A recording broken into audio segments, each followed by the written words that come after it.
なんか例えば海外行って、こう歩き方と地球の歩き方とか見て、なんか観光地行ってもあんまりピンとこうへんというか、なんか歴史のある神社とか行っても、寺院とか行っても、あんまりその歴史を知らんと行くから、あんまピンとこんかったりとかしてて、で、まあ唯一そのしっくりくるっていうか、まあ自分が好きなのが、そのゴミ集めというか、その、どこにどんなもんが落ちてんのかなっていうのを下見ながら歩いてたら、その土地の生活が見えてきて、っていう、そう一番まあ表してるのがゴミやなってる。好きなものがゴミだっていうのが、まあ一番自分のまあ売り込みポイントやと思ってるんだけど、作ることは作ることで好きやって、拾ってこう置いて並べるみたいな。まあ、そこまでこう意識したことはなかったけど、思い返せば昔からなんか拾ったりする癖というか、そういうのはあって、とりあえずなんかがむしゃらにやれることをやって、その時に素材になったのが、まあ、たまたまそのお金のもないのもあったんで、そのゴミ、その身近にあったものをやって、で、それらがこう繋がった時っていうのはすごいなんか心地よくて、なんか全然違うベクトルで進んでたと思ってたものが、こう、一緒にこう一本になったみたいな感覚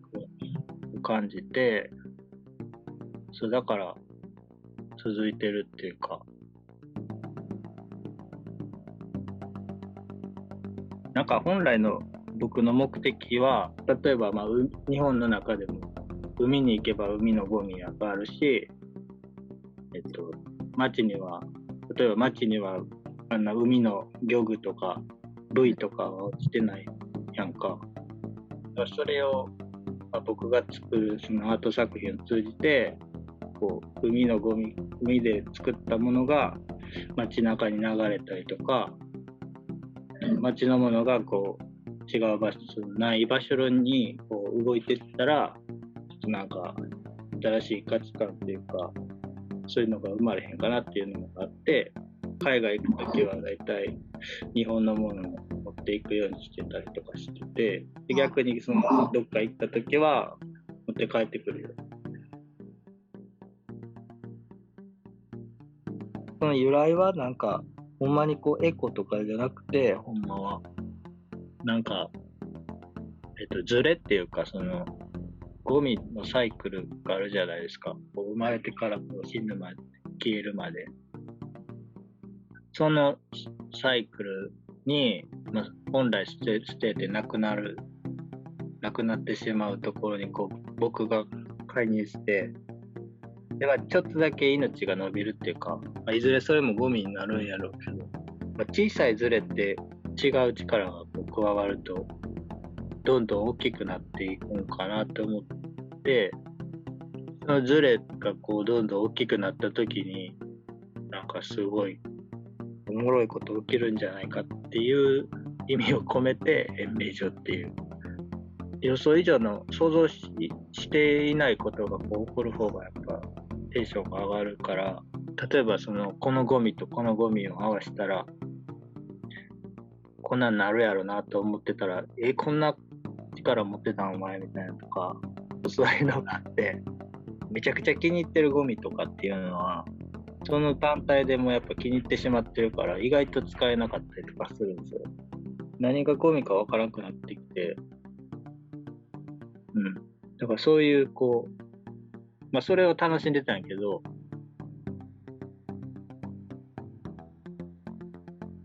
それこそ環境祭りっていう、なんか和歌山の NPO の